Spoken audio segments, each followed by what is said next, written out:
Power of Holy Spirit trust chairman bishop doctor Ajit D Aiwade. ये trust ये जरूरतमंद लोगों की, गरीब होशियार छात्रों की, विधवाओं की मदद करता है और ये ट्रस्ट पादरी और सेवक वर्ग के लिए बाइबल प्रशिक्षण भी आयोजित करता है।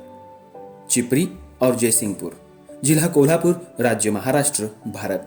जरूरतमंदों की मदद के लिए इस प्रशिक्षण केंद्र के अन्य स्थानों पर प्रारीक्षण कक्षाएं शुरू की जानी है। इस तरह से समाज के लिए उपयोगी कार्य किए जाते हैं। लेकिन यदि कोई इस कार्य में मदद करना चाहता है तो कृपया 9890979191 और 9763333700 इन नंबरों पर संपर्क या व्हाट्सएप करें। धन्यवाद।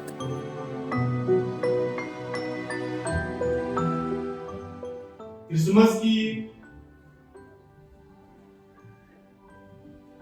जो उत्सव है उसको मनाने का चल रहा है। 25 दिसंबर को हर साल गोवा में जाते हैं और गोवा में क्रिसमस मनाते थे। मैं प्रभु जी नहीं था तो लोग क्या करते हैं, पैसा खर्च करते हैं, इस पर खर्चा करते हैं। जो साल भर करते हैं वही वो 25 दिसंबर को भी वही करते हैं जो साल भर करते हैं। लेकिन जो पास्टर लोग हैं उनके लिए कुछ सोचता नहीं। तो क्या क्या करते हैं, क्रिसमस को केक बनाते हैं, खाना बांटते। खाना किनको केक किनको बांटते जिनका पेट भरा हुआ है, लेकिन सेवकों का कोई भी इसमें ख्याल नहीं रखता।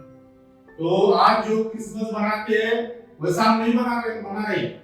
हम प्रभु के चरणों में प्रार्थना कर रहे हैं, दुनिया के लोगों के लिए हम मांग रहे हैं कि हमारे लिए प्रभु ने दी हुई है बोझ है और वो हम पूरा करने का प्रयास कर रहे हैं।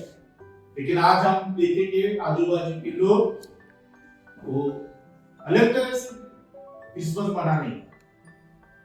वो खाना पीना उनका राज्य है, लेकिन परमेश्वर कहता है मेरा वचन उसके मार्ग पर तुम चलो। खाने पीने का राज्य बनाने के लिए समस्या नहीं आई, वो अपना राज्य बनाने आए थे। वो सार्वकालिक राज्य उनका था जिसके द्वारा हम नया जीवन पा सके। लेकिन आज कोई किसी को मालूम नहीं, दुनिया भर में जो क्रिसमस मनाते हैं उसका तरीका गलत है और उनको सिखाने की जिम्मेदारी हम पास्टर लोगों के लिए प्रभु ने दी है। अभी इस साल में प्रभु ने हमारे ट्रस्ट को पूरी तरह से सहायता की। परमेश्वर को हम धन्यवाद देते। लाइफ लाइन मैरिज ब्यूरो हमने इस साल शुरू किया और उसका परमेश्वर की सहायता से वो पूरी अच्छी तरह से चल रहा है। साथ ही साथ हमारे YouTube चैनल है जिससे हम वचन का प्रचार प्रसार करके प्रभु का वचन लोगों तक पहुंचाने इसकी परमेश्वर ने हमको सहायता की। हमारे जो यूनिवर्सिटी ट्रेनिंग सेंटर है जो पास्टर और सेवक लोगों के लिए जो कार्य करते हैं उनकी हम मदद के लिए, उनको शिक्षा के लिए हमने चिपरी बच्चों स्कूल के यहाँ शुरू किया है। वो अच्छी तरह से साल भर चला, इसके लिए परमेश्वर का धन्यवाद देते हैं। और हमारी योजना है हमारे जो कोल्हापुर और महाराष्ट्र में अन्य जगहों पर हमारा बाइबल का ट्रेनिंग शुरू करना है। हम गरीब जो स्कूल में अच्छी मार्क पाते हैं उनको सहायता करने का हम काम कर रहे हैं। जो विधवा है उनके लिए हम काम कर रहे हैं। इस सब में परमेश्वर ने हमको इस साल 11 महीने पूरी सहायता की। इसके लिए परमेश्वर का मेरे दिल से मैं शुक्रिया करता हूँ। आप सभी लोगों को मैं आज क्रिसमस की बधाई देता हूँ और मेरे परिवार की तरफ से नया साल आपको अच्छी तरह से और आशीर्वाद दी जाए।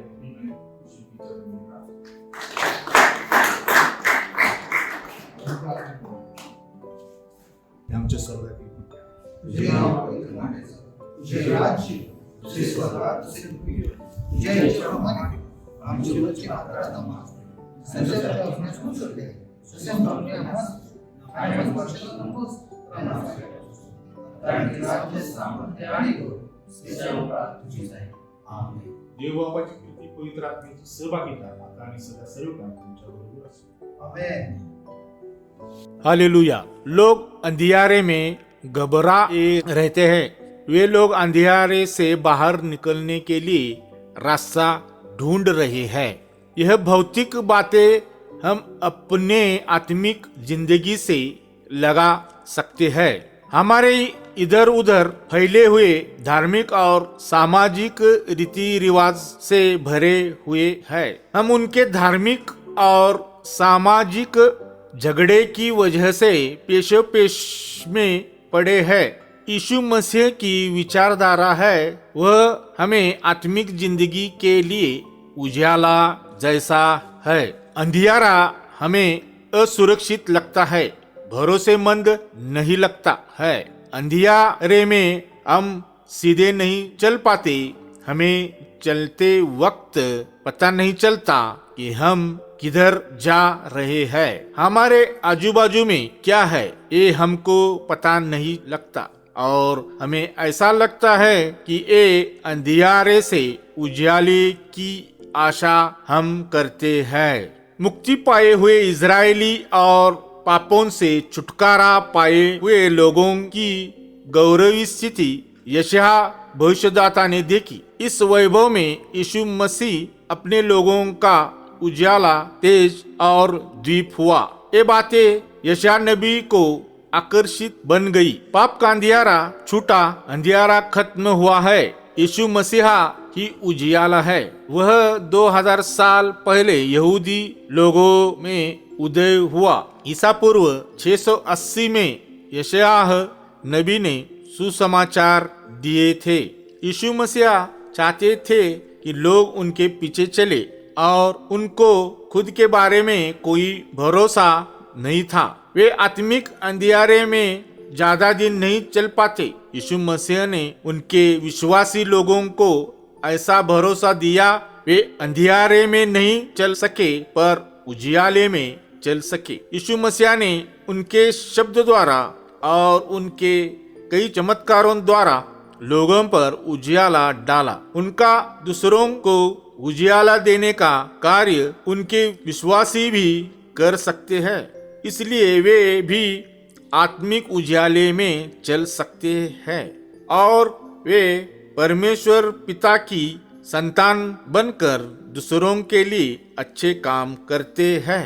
पेड़ अच्छे फल देते हैं, दूसरे यानी परमेश्वर पिता दूसरों के लिए अच्छे काम करके यहोवा की आशीष पाते हैं। यहोवा की संतान धर्मीय कार्य करते हैं।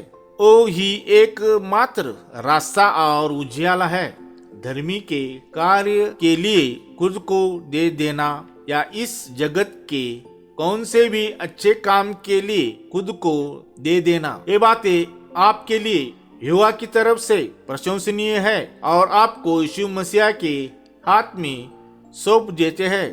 मैं जगत का प्रकाश हूँ, ऐसा यीशु मसीह कहता है, और जो कोई यीशु पर भरोसा करता है वह कभी भी अंधियारे में नहीं चलेगा। यूहन्ना के सुसमाचार अध्याय 12 वचन 46। ओ उजियाला प्रकाश दे रहा है और उसकी वजह से तुम्हें जिंदगी है, हमेशा की जिंदगी, बहुत जिंदगी यीशु मसीह में है। मुझे लगता है जो लोग अंधकार में बैठे हैं या अंधकार में चलते हैं, उन्होंने उजियाला देखा जो मंद नहीं था, जो यहोवा के दूत का होता है वैसा उजाला था, जैसा कि सुसमाचार में बताया है। मैं जगत का उजियाला हूँ। मौत और मौत की छाव में, मौत का मतलब होता है नीचे कब्र में, पाप की छाव में रहना, जो इस जगत से अलग नहीं हुए, जिन्होंने अभी तक पछतावा नहीं किया है। मौत की छाव में बैठने वाले वो लोग हैं जिन्होंने अन्य देवताओं की पूजा की, जो यहूदी लोग जिन्होंने यहोवा की आज्ञा पालन नहीं की या उनकी यहोवा की नैतिकता या आकलन नहीं था, वो लोग ही अंधियारे में रहे थे। क्राइसोस्टोम इनकी राय हमें ऐसा दिखाई देता है कि वो सामान्य दिन या रात के बारे में बात करता है। वो उजियाला के बारे में बताता है जो सच्चा उजियाला है और उसमें मौत की छाव को मिलकर अंधियारे का स्पष्टीकरण करता है। वो लोग वो उजियाला सिर्फ देखते नहीं रहे, उसमें स्वयं यहोवा उनको दिखाई दे रहा था। पहले वो लोग उजियाला की ओर नहीं दौड़े, मसीहा के आने के पहले विपत्ति में वो लोग थे। वो आगे नहीं आए मगर अंधियारे में बैठ गए। ये उनकी मुक्ति मिलने का चिन्ह होगा। ऐसी उनको आशा थी। उस अंधियारे में कैसे जाए उसका रास्ता उनको मालूम नहीं था।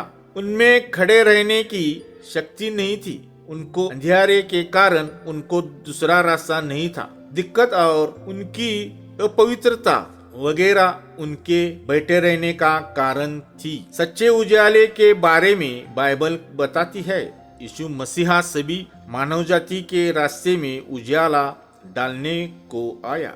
यूहन्ना सुसमाचार अध्याय 1:5। ये दुर्भाग्य है कि बहुत से अंधियारे में रह गए। उजियाला अंधियारा में प्रकाशता है और अंधियारा उजियाले में नहीं समाया जाता। चंद्रमा की जो काली बाजू है उसमें वैसे बहुत से लोग अंधियारे में हैं। जो ब्राइट लाइट मुफ्त में था उसका उन जनों ने ख्याल ही नहीं किया। उन्होंने जिंदगी देने वाले सच का अनुभव नहीं किया, इसीलिए वे लोग गलत अंधियारा सह रहे थे। उनको भयानक अंधियारा ही सामने दिखाई देता है। इसीलिए हर विश्वासी जन को यीशु के हर बिलीवर ने अपने पर प्रभाव गिरने के लिए यहोवा का उजाला परिवर्तित करना चाहिए। वो उजाला उनके घर, उनकी काम की जगह और उनका सब परिवार पर गिरना चाहिए।